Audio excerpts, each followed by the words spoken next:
آپ جو ہے نا جا رہے ہیں چورستوں پہ، راستہ روکے ہوئے ہیں، ناچ رہے ہیں، گا رہے ہیں جھنڈے لے کے، کیا مقصد ہے؟ میرے سمجھ سے باہر ہے یہ عید میلاد النبی کا کہ یہی مقصد ہے، تو یہ بہت غلط ہے، غیر شرعی حرکتیں ہیں، اس کو فوراً سے بند کرنا چاہیے۔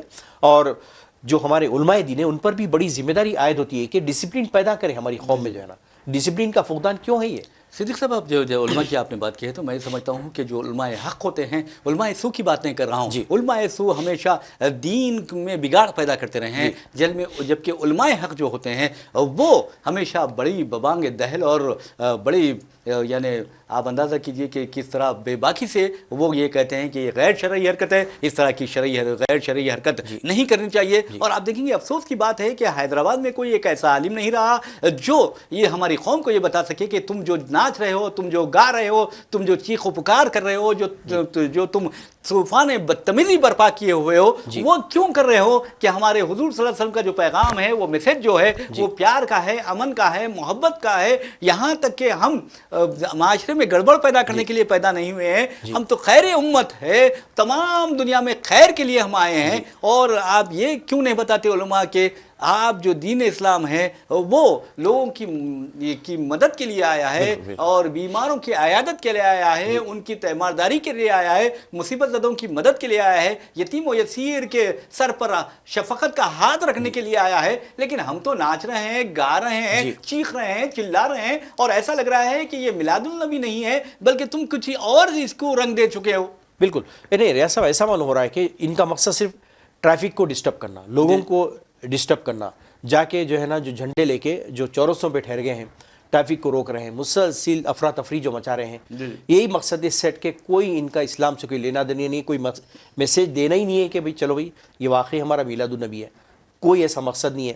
اسٹیج بنائے ہوئے ہیں جہاں پہ ڈی جے چل رہا ہے، گانے چل رہے ہیں، ناچ رہے ہیں، تو کیا میسیج دینا چاہتے لوگ؟ میرے سمجھ سے باہر ہے جانا ہے۔ اور افسوس کی بات ہے ناظرین، میں آپ کو بتا دوں کہ پیارے نبی صلی اللہ علیہ وسلم کے تعلیمات اگر ہم اپنے ابنائے وطن تک پہنچائیں گے، انہیں یہ بتائیں گے کہ اسلام نے کس طرح امن کا پیام دیا ہے، اسلام نے کس طرح تعلیم حاصل کرنے کا حکم دیا ہے، اسلام نے کس طرح کہا ہے کہ آپ ہمیشہ اپنا ہاتھ اوپر رکھیں اور کبھی ہاتھ نیچے نہ رکھیں، یعنی اسلام نے کبھی کسی کو یہ نہیں کہا کہ آپ مانگے بلکہ آپ دینے والے بنے، یہ کہا گیا ہے۔ اور اسلام نے ہمیشہ آپ دیکھیں گے کہ گداگری کو پسند نہیں کیا ہے، مانگنے کو پسند نہیں کیا ہے بلکہ دینے کو پسند کیا ہے، بچانے کو پسند کیا ہے، اور ہر کسی کی حفاظت کرنے کو پسند کیا ہے۔ اور آپ کو یہ بھی بتا دوں کہ دین اسلام واحد مذہب ہے جس نے واضح طور پر کہا ہے کہ ایک انسان کا قتل ساری انسانیت کا قتل ہے۔ اس کے باوجود ہم کس طرح کے حالات پیدا کر رہے ہیں، ٹریفک ہماری وجہ سے جام ہو رہی ہے، جبکہ آپ اندازہ کر سکتے ہیں کہ اگر آپ کیوں آئے ہیں، مسلمان اس دنیا میں کیوں بھیجا گیا ہے، مسلمان کے لیے یہ کہا گیا ہے کہ اگر راہ میں پڑا کانٹا بھی وہ ہٹا دے تو صدقہ ہے۔ بالکل ریاض صاحب، یہ جو اتنا ڈسٹربنس پیدا کیے ہیں، بجائے اس کے لوگ اتر کے ٹریفک کو جانے کے لیے مدد کرتے، تو بتائیے کتنا اچھا امپریشن بیٹھتا ہمارے جو نان مسلم بھائی ہیں کہ دیکھیے کیسا ڈسپلن میں، کتنے ایجوکیٹڈ سمجھدار لوگ ہیں، بجائے اس کے ٹوپی پہنے ہوئے، کرتے پہنے ہوئے تم لوگ راستہ دیتے، راستہ بناتے، پولیس کا کام اگر یہ لوگ کرتے تو بتائیے کتنا اچھا امپریشن بیٹھتا، بجائے اس کے کہ آپ ٹریفک جام کرو، لوگوں کو روک دو، ایمبولینس جا رہی ہے، ضعیف ہے، بیمار ہیں، سب رکے ٹھہرے ہوئے، گھنٹوں ٹھہری ہوئے ٹریفک جہاں کی وہاں، کوئی ڈسپلن نہیں، کچھ بھی نہیں، جو ہے نا بس افراتفری کا ماحول ہے۔ بہرحال میں سمجھتا ہوں کہ اس طرح اگر مذہبی قیادت جو ہے، سیاسی قیادت جو ہے اپنے آپ کو ان چیزوں سے دور رکھتے ہوئے یعنی بری الذمہ سمجھتی ہے، تو میں سمجھتا ہوں کہ بہت زیادہ غلط بات ہے، یہ رجحان غلط ہے، یہ قوم کو تباہی بربادی کے راہ پر ڈالنے کے مترادف ہے۔ ویسے بھی ناظرین آپ کو بتا دوں کہ جہاں تک ماں باپ کا سوال ہے، ماں باپ کو بھی چاہیے کہ اپنے گھروں میں بچوں کو سمجھائے کہ سیرت نبی صلی اللہ علیہ وسلم کیا ہوتی ہے، پیارے نبی صلی اللہ علیہ وسلم احادیث میں کیا فرماتے ہیں، پیارے نبی صلی اللہ علیہ وسلم نے ہمیں کیا کرنے کا حکم دیا ہے، کس طرح زندگی گزارنے کا حکم دیا ہے، کس طرح ڈسپلین کی پابندی کرنے کی بات کہی ہے، کس طرح وقت کی پابندی کی بات کہی گئی ہے، جہاں تک کہ کس طرح وعدے نبھانے کا حکم دیا ہے، ہدایت دی ہے۔ اور آپ اندازہ کر سکتے ہیں کہ علم کے حصول کو بار بار کہا گیا ہے، زور دیا گیا ہے تعلیم حاصل کرنے پر، لیکن آپ دیکھیں گے کہ ہم عید میلاد النبی مناتے ہیں تو کس یعنی طوفان بدتمیزی سے مناتے ہیں، جبکہ میں سمجھتا ہوں کہ یہ مسلمانوں کا جو امپریشن ہے یا جو امیج ہے، جو شبیہ ہے، وہ متاثر کرنے کی ایک سازش ہے اس طرح کی حرکتوں سے جو کی جا رہی ہے۔ وزیر ناظرین، آپ دیکھیں گے کہ جتنا جلوس نکل رہے ہیں اس میں جو بچے شامل ہیں، کیا ان بچوں کے بارے میں آپ کہہ سکتے ہیں کہ وہ نمازیں پڑھتے ہیں، وقت پر نماز ادا کرتے ہیں؟ اور محلوں کی جو مساجد ہے وہاں جا کے دیکھیے آپ، اگر صبح فجر میں جائیں گے تو ایسا لگتا ہے کہ مسلمانوں کی جو بستیاں ہیں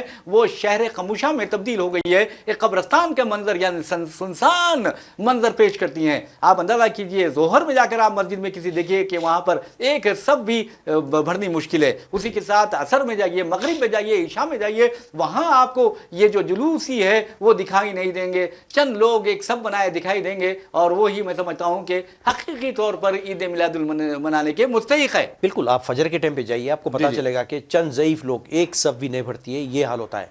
ایسے ٹائم پہ تو آپ مساجد بھریں، آپ جا کے بتائیں، وہاں پہ آپ گیدرنگ کر سکتے ہیں نا، فجر میں کیوں نہیں؟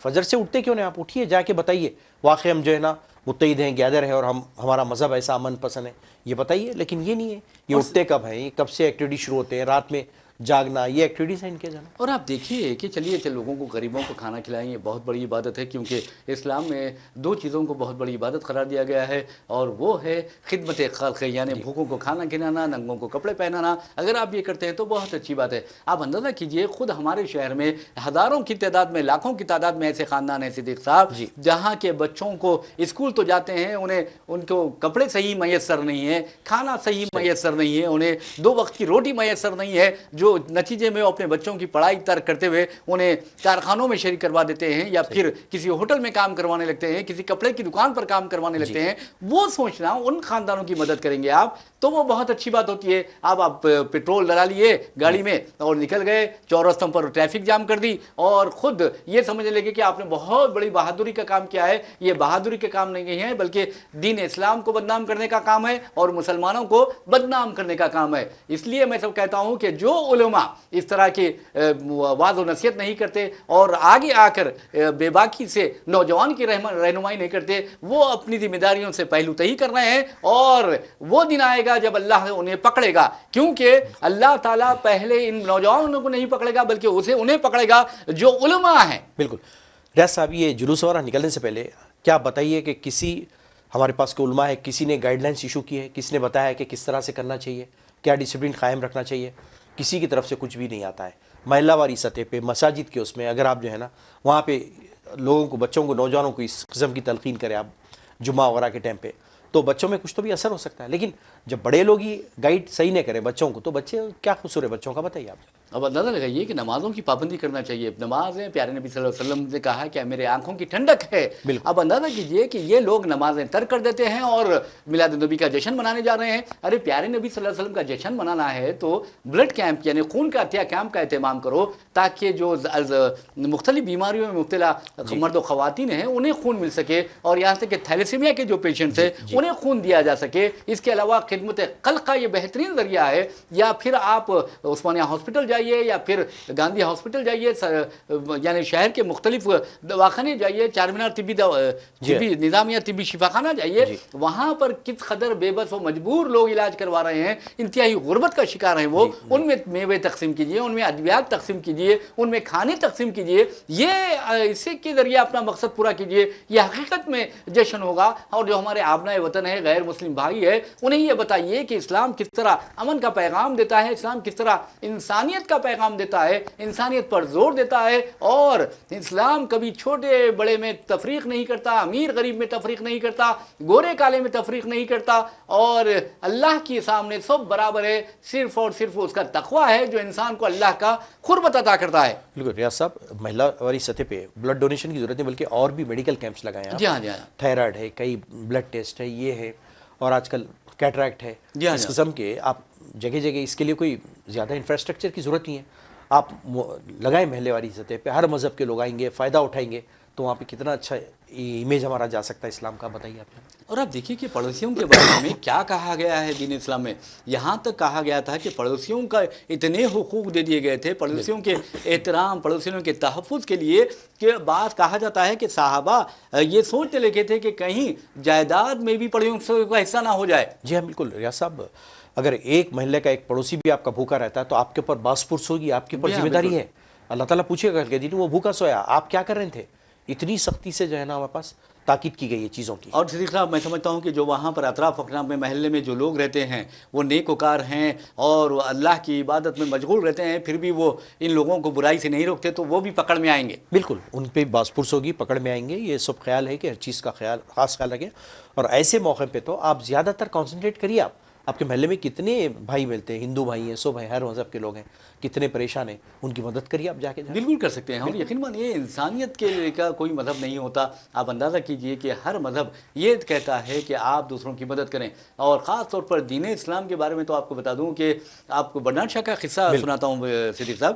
1937 کا یہ واقعہ ہے. برنارڈ شاہ کی ملاقات ہوئی تھی ایک ہندوستانی عالم دین جن کا نام ہے مولانا محمد علیم الدین صدیقی رحمۃ اللہ علیہ. یہ امام احمد رضا خان بریلوی کے مرید تھے اور انہوں نے 7 سال کی عمر میں قرآن پاک حفظ کیا تھا. کئی زبانوں پر عبور رکھتے تھے. اور آپ کو یہی بتا دوں کہ انہوں نے تقریباً 40 سے زائد ممالک کا دورہ کیا، تبلیغ کے لیے، دعوت دین کے لیے لوگوں کو دین اسلام پیش کرتے تھے، اخلاق پیش کرتے تھے، حضور اکرم صلی اللہ علیہ وآلہ وسلم کی سیرت مبارکہ سے واقف کرواتے تھے. تو ایسے میں برنارڈ شاہ اسلام کے تعلق سے وہ نگیٹو تھنکنگ تھی، ان کی سوچ فکر بالکل نگیٹو تھی. اور آپ اچھی طرح جانتے ہیں کہ 1925 میں انہیں ادب کا نوبل انعام بھی دیا گیا تھا.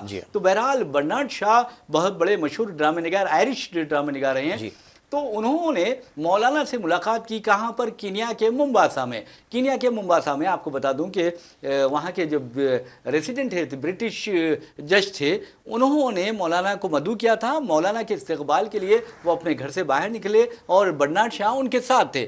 اس وقت مولانا محمد علیم الدین صدیقی وہاں پر فلسفی آف پیس یعنی فلسفہ امن پر خطاب کے لیے گئے تھے. تو برنارڈ شاہ نے کہا تنزیہ طور پہ کہ مولانا آپ سے ملنے کی مجھے بہت خوشی تھی اور وہ تمنا تھی، وہ تمنا تو آج پوری ہو گئی ہے، لیکن آپ کا مقصد کیا ہے یہاں آنے کا؟ تو انہوں نے کہا کہ میں فلسفی آف پیس پر خطاب کے لیے آیا ہوں. تو انہوں نے کہا کہ بحیثیت مسلمان آپ کو فلسفی آف پیس پر نہیں بلکہ فلسفی آف وار پر خطاب کرنا چاہیے.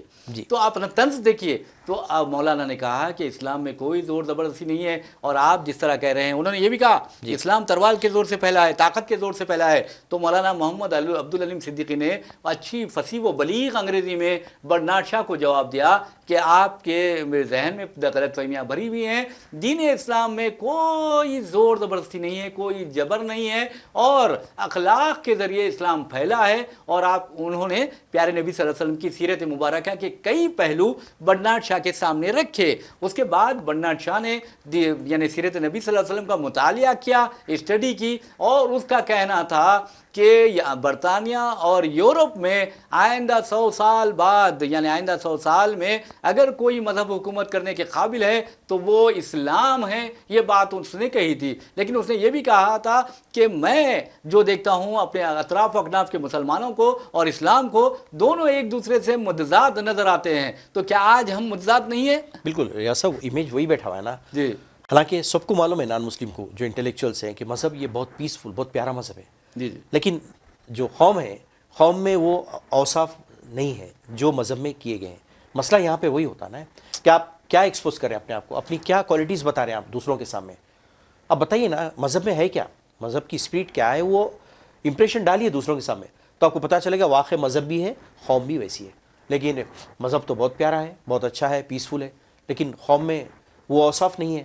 تو یہاں پر یہ مسئلہ پیدا ہوتا ہے ریاض صاحب جانا. اور ہمارے صدیق صاحب آپ کو یہ بتا دوں کہ خود ہمارے شہر حیدرآباد میں آپ دیکھیے مساجد کے قریب کئی ہندو خواتین نماز کے اوقات میں اپنے چھوٹے چھوٹے سے بچوں کو گود میں لیے ٹھہری رہتی ہیں باہر، تاکہ جو نمازی باہر نکلے وہ اس پر پھونک کر جائیں یا دم کر کے جائیں تاکہ وہ بچہ ہر چیز سے، ہر بیماری سے، ہر بلا سے، ہر آفات سے محفوظ رہے. تو کتنا ان کا عقیدہ ہے کہ مسلمانوں کے زبان میں کتنا اثر ہوتا ہے. لیکن افسوس کی بات یہ ہے کہ اگر ہم گاڑیاں اچھالتے جائیں اور کرتب بازی کرتے جائیں، سڑکوں پر لوگوں کو ڈسٹرب کریں، یا پھر جو مریض جا رہے ہیں دواخانے ان میں رکاوٹ بن جائیں، ایمبولینس کے سامنے ٹھہر جائیں، چورستوں پر جمگٹھا کریں اور ناچیں گائیں چیخیں چلائیں، تو یہ کیا ہے؟ میں سمجھتا ہوں کہ اس سے نقصان کے سوا اور کچھ نہیں پہنچ سکتا. نگیٹو امپیکٹ ہے ریاض صاحب، کچھ بھی نہیں ہے اس سے جو ہے نا، پازیٹیو کچھ بھی نہیں ہے، نگیٹو اثر پڑتا ہے اس پہ. آپ اپنی کیا چھاپ چھوڑے ہیں وہاں پہ دکھ کے آتا ہے. تو یہ بہت ہی غلط بات ہے. یہ ہمارا بیڈ امپریشن ہے اسلام کا جو ہے نا جو آپ پیش کر رہے ہیں. بس علماء کو آگے آنا چاہیے، مشائخین کو آگے آنا چاہیے، یہ بتانا چاہیے، اور علماء و مشائخین کو بھی کسی سے ڈرنے کی ضرورت نہیں ہے، صرف اپنے رب سے ڈریے، اور جو اپنے رب سے ڈرتا ہے وہ کسی کے باپ سے نہیں ڈرتا. اس لیے میں کہتا ہوں کہ علماء جو ہیں وہ اگر آگے آئیں تو قوم سدھر سکتی ہے. بالکل مصلحت پسند نہیں ہونا چاہیے میرے خیال سے جو ہے نا. اپنا جو حق کی بات کریے، جو مذہب سکھاتا ہے وہ بات کریے. آپ جو ہے کسی کے انڈر میں دباؤ میں یا مصلحت پسندی میں آپ کو آنا نہیں چاہیے. یہ غلط، کوئی مصلحت پسندی نہیں ہے، بالکل نہیں ہے. حق کی جو بات ہے، بالکل حق کی جو بات ہے کیجیے، تاکہ اس کا اثر بھی ہوگا، امپریشن بھی بیٹھا. خاص طور پہ ایسے مس گائیڈڈ جو نوجوان ہیں ان کے اوپر بہت انہیں ان کو گائیڈ کر سکتے ہیں. ہمارے نوجوان اگر ایک اچھی طرح سے سمجھا دیں تو آپ یقین مانیے کہ وہ سمجھ جاتے ہیں. اتنے باصلاحیت ہے یا صاحب ہمارے نوجوان ماشاءاللہ، اتنے پوٹینشیل سے میں اگر آپ ان کو صحیح میسج دیجیے نا برابر ایکسیپٹ کریں گے، چینج ہو جاتی ہے ان کی لائف جانا. بالکل آپ نے صحیح کہا ہے. بہرحال اللہ کے فضل سے ہمارے شہر حیدرآباد میں بھی ایسے علماء ہیں جنہوں نے کئی ایسے نوجوانوں کی زندگیاں بدل دی ہیں جو بے راہروی کا شکار تھے، گمراہی کا شکار تھے، اور پھر وہ تائب ہوئے. اور آپ دیکھیں گے کہ آج نمازوں کے پابند ہو گئے ہیں، برے جو خرافات ہیں اس سے بچ چکے ہیں. تو یہ چیزیں ہونی چاہیے. تو بہرحال ناظرین، ہم ایک اور خبر کی جانب آپ کو لیے چلتے ہیں، اور اس خبر کا تعلق آپ کو بتا دوں کہ امریکہ اور ہندوستان کی حکومتوں کے درمیان ٹکراؤ سے ہے. آپ کو بتا دیں کہ امریکہ میں ایک کیس چل رہا ہے، اور وہ کیس ہے، آپ کو بتانا ضروری ہے کہ جو علیحدہ خالصتان کے حامی ہیں گروپت سنگھ پنون، ان کے قتل کی سپاری دی گئی تھی. اس کا ایسا امریکہ کہتا ہے، اور اس پر الزام عائد کرتا ہے. امریکہ نے اس سلسلے میں جو گروپت پنون نے ایک سول سوٹ دائر کر دیا ہے امریکی عدالت میں، اور امریکی عدالت نے اب حکومت ہند کو، اور آپ کو یہ بھی بتا دوں کہ حکومت ہند کے ساتھ ساتھ مشیر قومی سلامتی اجیت دوول کو، پھر اس کے بعد ریسرچ اینڈ انالیسس ونگ یعنی جو ہماری جو خفیہ ایجنسی ہے اس کے سابق سربراہ سامنت گوئل کو، اور را agent research and analysis wing کے ایجنٹ وکرم یادو کے ساتھ ساتھ Indian business man Nikhil Gupta کو سمن جاری کیا ہے. تو صدیق صاحب آپ یہ بتائیے، یہ سمن کے بارے میں امریکی عدالت نے کہا کہ اندرون 21 یوم اس کا جواب دیا جائے. ریاض صاحب، یہ جو مسئلہ ہوا نا قتل کے بعد سے مسلسل امریکہ کہہ رہا ہے، کینیڈا کہہ رہا ہے کہ ہمارے انڈین ایجنٹ جا کے وہاں پہ قتل کیے ہیں، ان کے پاس ثبوت بھی موجود ہے. اس کے باوجود بھی یہ لوگ جو ہے نا ماننے پہ تیار نہیں ہوئے کہ نہیں یہ بکواس ہے، ہم کسی میں انوالو نہیں ہیں. باضابطہ ثبوت ہے، وہ کہہ رہی ہے. امریکن انٹیلیجنس ہو، کینیڈا کی انٹیلیجنس ہے، ان کے پاس باضابطہ سب کچھ موجود ہے. یہ لوگ جھوٹلا نہیں سکتے.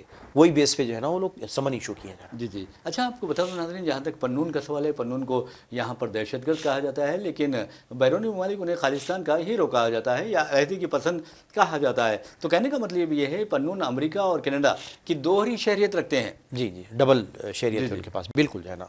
اور مسلسل یہ ایکٹیویٹیز کافی، آپ چاہے درپردہ کہیں یا ظاہر، یہ چل رہے ہیں کافی ایکٹیویٹیز. اور یہ کینیڈا میں خاص طور پہ، کیونکہ وہاں پہ اچھی خاصی تعداد بستی ہے سکھوں کی، وہاں پہ اس کی باضابطہ کیمپیننگ چل رہی ہے باضابطہ. تو جو قتل کیے جا رہے ہیں، کہ امریکہ تو جھوٹ نہیں بول سکتے، انٹیلیجنس تو بہت ایڈوانس ہوتی ہے. ان کا بیان ہے کہ یہاں کے ایجنٹ گئے جا کے وہاں پہ قتل کیا جا رہا ہے. بہرحال ناظرین، آپ کو بتا دوں کہ برطانیہ کا ایک اخبار ہے فائنینشیل ٹائمز. فائنینشیل ٹائمز نے نومبر میں ایک رپورٹ شائع کی تھی، اور جس میں امریکہ کے حوالے سے، یعنی امریکی حکومت، امریکی ایجنسیوں کے حوالے سے بتایا گیا تھا کہ امریکہ نے پنون کو قتل کرنے کی جو سازش رچی گئی تھی اسے ناکام بنا دیا ہے. پنون کو قتل کرنے کا منصوبہ ناکام بنا دیا ہے. تو ہم اندازہ کر سکتے ہیں کہ اس کے بعد پنون کو جو قتل کرنے کے لیے جو بھیجا گیا تھا اسے بھی گرفتار کر لیا گیا ہے، اور چیک جمہوریہ سے اسے گرفتار کر کے امریکہ منتقل کیا گیا. جی ہاں، بالکل یہ چل رہی ہے، نیوز آئی تھی اور باضابطہ اس کا. لیکن یہ لوگ، ہمارا گودی میڈیا ہے، اس کو تو ایسے چیزوں کو تو ہائی لائٹ کرتا نہیں ہے، خاموشی سے دبا دینے کی کوشش کرتے ہیں. اور یہ برابر یہ چل رہی ہیں. ہم کو یعنی باوثوق ذرائع سے، باہر سے، میڈیا سے ہم کو پتہ چل رہی ہے ایکٹیویٹی چل رہی ہے ان کے یہاں پہ جانا. جی بہرحال ناظرین، اب ایسا لگتا ہے کہ آنے والا دور ایسا ٹیکنالوجی کا دور ہے، اور جو بھی ٹیکنالوجی کا ماہر ہوگا، خاص طور پر آرٹیفیشیل انٹیلیجنس اور انفارمیشن ٹیکنالوجی کا ماہر ہوگا، وہی سپر پاور ہوگا. اب آپ اندازہ لگائیں گے کہ پہلے 2 سپر پاور ہوا کرتے تھے، ایک چین اور دوسرا امریکہ، لیکن ایک روس اور دوسرا امریکہ. لیکن آپ نے دیکھا کہ روس کا کیا حال ہوا، روس کا کس طرح شیرازہ بکھر گیا، اور آج روس کی کیا حالت ہے. اب ایسا لگتا ہے کہ سپر پاور کے طور پر چین ابھرنے لگا ہے، یعنی روس کی جگہ چین سین لینے لگا ہے، لیکن مجھے ایسا لگتا ہے کہ آنے والے چند برسوں میں یہ بھی ختم ہو جائے گا، یہ رجحان ختم ہو جائے گا، اور ایک سپر پاور باقی رہے گا، اور وہ سپر پاور وہ ہوگا جس کے پاس ٹیکنالوجی ہوگی، جس کے پاس آرٹیفیشل انٹیلیجنس کی مہارت ہوگی، جس کے پاس میں سمجھتا ہوں کہ بہت خطرناک چیزیں ہوگی۔ تو بہرحال جو میدانوں میں آپ دیکھیں گے،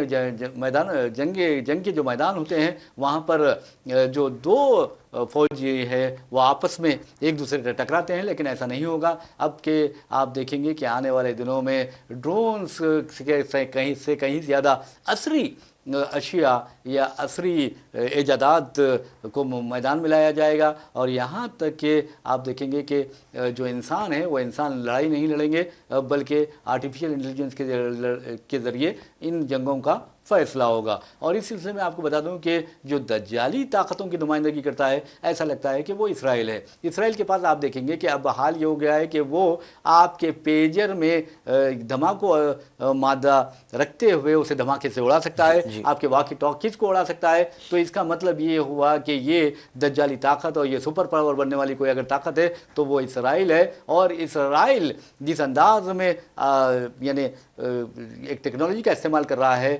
خطرناک حد تک، یعنی شیطانی حساب سے یا دجالی حساب سے، تو اس سے لگتا ہے کہ وہ انسانیت کا بہت بڑا دشمن ہے۔ تو صدیق صاحب آپ یہ بتائیے کہ آنے والے دنوں میں کیا سپر پاور اسرائیل ہوگا؟ ریاض صاحب، اب ایک ٹریڈیشنل وارفیئر کا جو ہے نا بالکل جو نیچر ہے وہ تبدیل ہو چکا ہے۔ اب وہ نہیں رہا جو ہم پہلے لڑتے تھے دو طاقتیں، اب تو جنگ صرف وہی جیتے گا جس کے ہاتھ میں لیٹسٹ ٹیکنالوجی ہے، خاص طور پہ اے آئی ہے اور بھی بہت سارے ڈیولپمنٹ ہے، اور وہی جیتے گا، اور اتنی جو ہے نا دنیا میں افراتفری، انہیں خون خرابہ وہی کر سکتا ہے اپنی نئی ٹیکنالوجی کے ذریعے سے جانا۔